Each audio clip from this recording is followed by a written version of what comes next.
After 10 years of running Lucasfilm, it's entirely possible that Kathleen Kennedy's reign of terror, that's what you want to call it, is potentially over, and we're going to be talking about that right now.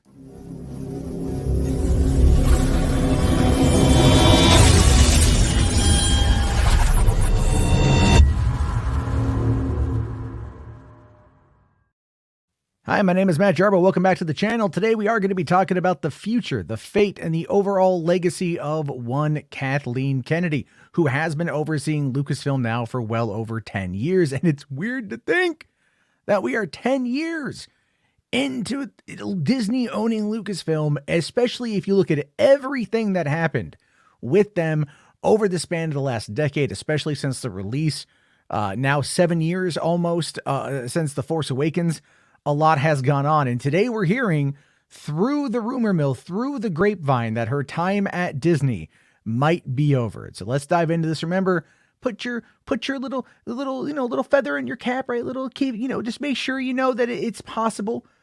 Little feather, have a grain of salt. That's what I'm trying to say. Anyway, according to thedirect.com, they say here that Disney plans to remove Kathleen Kennedy from Star Wars, of course, being a rumor. They go on to say that after 10 years in the position, Kathleen Kennedy's reign at Lucasfilm is rumored to be coming to an end in 2023.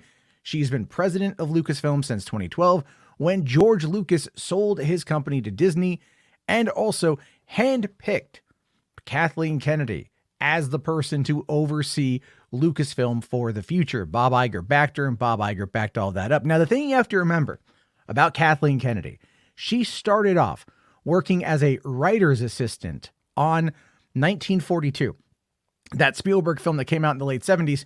And from there, Spielberg brought her on as his own personal assistant for Raiders of the Lost Ark. And then since then, she has worked closely with not only George, but Steven, Amblin Entertainment, and a litany of other people and other creatives throughout Hollywood. She has a very, very, very storied career as a producer, which is why this story, having the potential ending that it might have, is one that is actually really sad. So let's move on.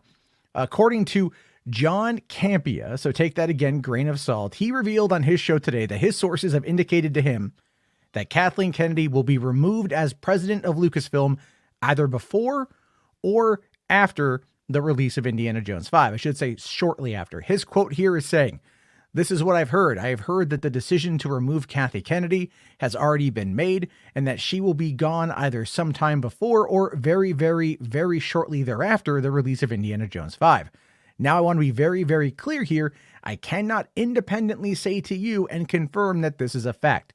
I will say that one of the two people that have contacted me has 1,000% average on things that they've informed me of." Now, there have been a lot of calls over the years. There's been a lot of calls on the field, especially on YouTube, about Kathleen Kennedy being fired, about Kathleen Kennedy being yeeted from Lucasfilm, and they've all turned up nothing. I have backed some of those claims a long time ago, and then I pulled back a little bit because I realized it wasn't adding any kind of value to the conversation. Here, what we're looking at is a thing where I think it's time Kathy goes. I just say this again. I think it's time Kathy goes. I think she's been there longer than she needed to be, but she did usher in some Star Wars that I really, really, really like. Obviously, the stuff on Disney Plus, it does have middling quality here and there, but overall, I'm very happy with the things that we've gotten. But it has been 3 years since we've gotten a new movie. But anyway, Campea here does have another quote going in to say, "I have a lot of people write in and ask, now that Iger's back, do you think that this means Kathy Kennedy's gone?" And I have a lot of people write to me on social media, in the comments, writing to me directly and asking about that. And my response to that was, well, no, if anything, it's the opposite. Bob Iger has traditionally been a Kathleen Kennedy ally. And with Bob Iger coming back, I have a feeling that this will entrench her even more, and she will probably stay out the end of her contract. I mean, I've said for a while, I don't think she lasts beyond the end of the new contract that she's got. She's either out by or shortly after 2025. I do think she needs to move on. I've said that for a long time, but I said I think Iger coming back only entrenches her there more. Going on to say, he says that these are the sources. He wants to corroborate the sources a little bit, saying here, all right, sometimes I'll say something on the show, and in the case of Edgar Wright, I will get contacted by certain people in the know, and they'll say to me, hey, you said this, it was a great show, but you're wrong. I'll tell you this, last night, in the last 14 hours, last night, I got an email from someone very connected. And then this morning, I got a phone call from someone even more connected that got in touch with me. Two separate people, completely independent of each other, that got a hold of me and said, "Oh, John, your Kathleen Kennedy is going to be more entrenched than Iger is." And I'm like, "Yep, you're wrong." So I don't know. I don't really know what he's saying there. It is what it is. John Campea tends to run on. I get that myself in some ways, but at the end of the day, at least with this particular part of the story, what we can gather from it is it does appear, at least according to Campea, that she is on her way out. And I think a lot of us kind of saw this coming because just recently, and I mean this like literally just recently, this is October 25th, so less than a month ago, an article ran on StarWarsNews.net that says Disney advised Kathleen Kennedy to stop announcing Star Wars projects. More Lucasfilm executive personnel changes possible. This is right around the time Michelle Rejwan, who was I think the president of live action production, or the vice president of live action, whatever, or senior VP. I forget exactly what her title was, but she was up there. She exited Lucasfilm, opting to stay on as a producer for Andor and a couple other things. But a lot of people were like, okay, listen, Star Wars hasn't had a movie in a number of years now, 3 years. We're coming up on Mandalorian season 3 dropping in just a few months, Andor wrapping up today. All sorts of things like that happening. What could be going on? Well, with Iger coming back and the fact that the two are very close, it could mean that she is going to be sticking around through the end of her contract. But Iger only has 2 years to get shit back under control. He needs to sort this thing out. And it was Iger who pulled the plug on the Disney spin-off movies, opting to spend more time focusing on Disney Plus. Disney Plus is his legacy over there at the studio. That is his legacy. But one of the things that he is doing now that he's back is he's going to be very much trying to, right the ship, correct course. He very much wants to make sure that his legacy is secured and that a successor is found. And I would argue that in many ways, he's trying to do the same thing for Kathy to get her a successor, to get Star Wars back up and running.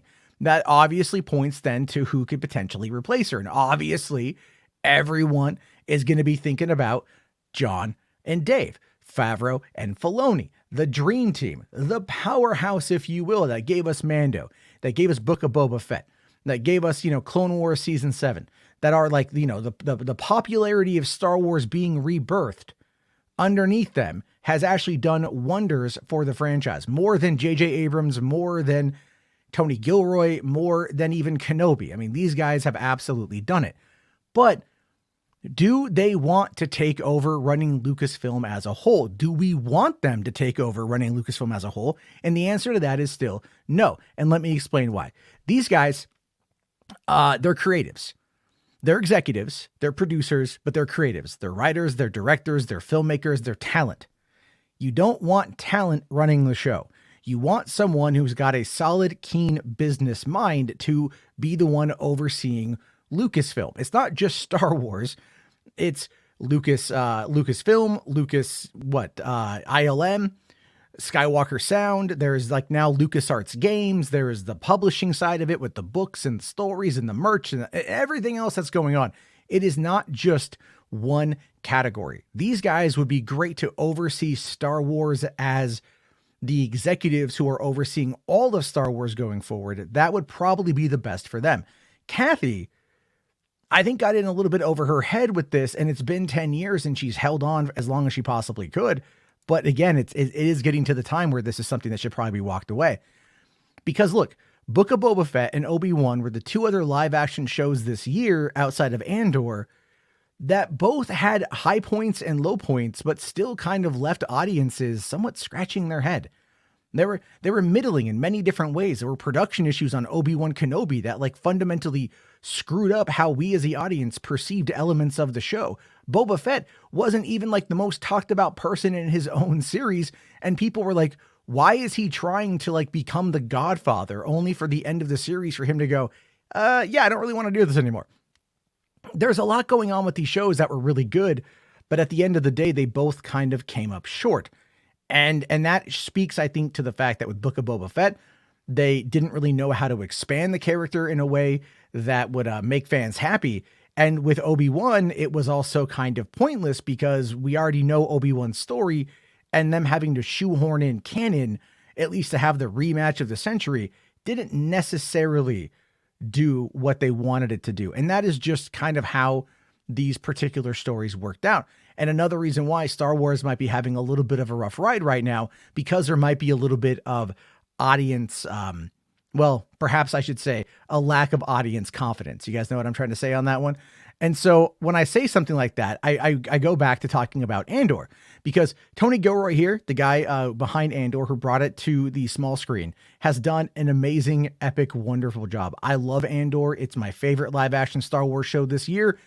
And if you were to ask me, a person who could potentially take over Star Wars and take it to this grounded, deep, character-driven level that doesn't constantly have to rely on nostalgic Easter eggs, but is able to actually expand out the mythos and the franchise, I would say someone like Tony Gilroy could absolutely do it. But again, that is overseeing the property, not overseeing the entire company. And that's what we have to remember, is that all of this stuff is going to boil down to who is going to take over the company.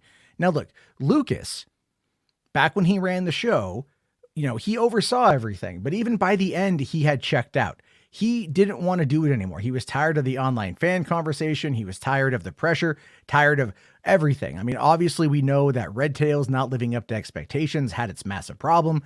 We know all of that. And so you need somebody who maybe is younger and somebody who can come on in and maybe understand the business part better of it.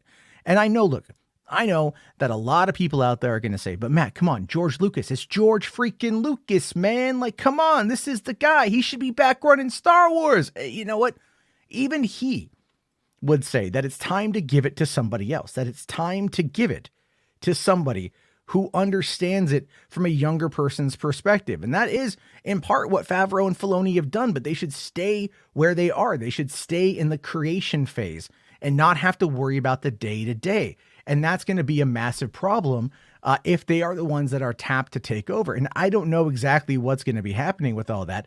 But what I do know is that, look, as we get closer to the release of Indiana Jones 5, whatever it might be, that does feel like the Kathleen Kennedy swan song, because she's actually been invested in that movie. She was on set in Europe while they were filming. She was very invested in this franchise. I mean, she got her first real break being in this movie, in the original, working with Spielberg, having been an associate producer on both, on Temple and Last Crusade, going on to executive produce most of Spielberg's movies, having a great relationship with him when they co-founded Amblin together. All of those things. This is her legacy as much as it's Spielberg's. This is her legacy. That's why she cares about this. And I think she's been trying to get this project off the ground long enough in order to be able to quietly retire when it's over with. And I think that would be probably the best course of action for her. Now, will that be what happens? I have no freaking idea. But me as a longtime fan, as a person who does support her creative endeavors into producing movies, I think she would be much happier going back and working on something that doesn't involve the rigmarole of working underneath Bob Iger or Bob Chapek or Alan Horn or whomever, and not having to deal with all the other BS in between and going back to doing what she loves.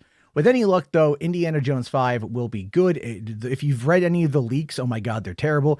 And look, I'll say this. I'll just say this at the end.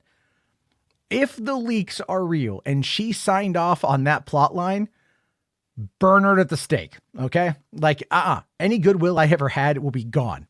That's how bad those leaks are. And let's hope they're not true. They were in the case of Rise of Skywalker. I'm hoping they're not true here. Mangold seems to have a bit of a thing online about that. I hope to God. Anyway, as always, I want to hear your thoughts, your opinions. Let me know, should Kennedy step down before or after the movie? Is it her time to end, or should she carry on? I want to hear it. Let me know. I'll talk to you guys later. Have yourself a great day, and peace out.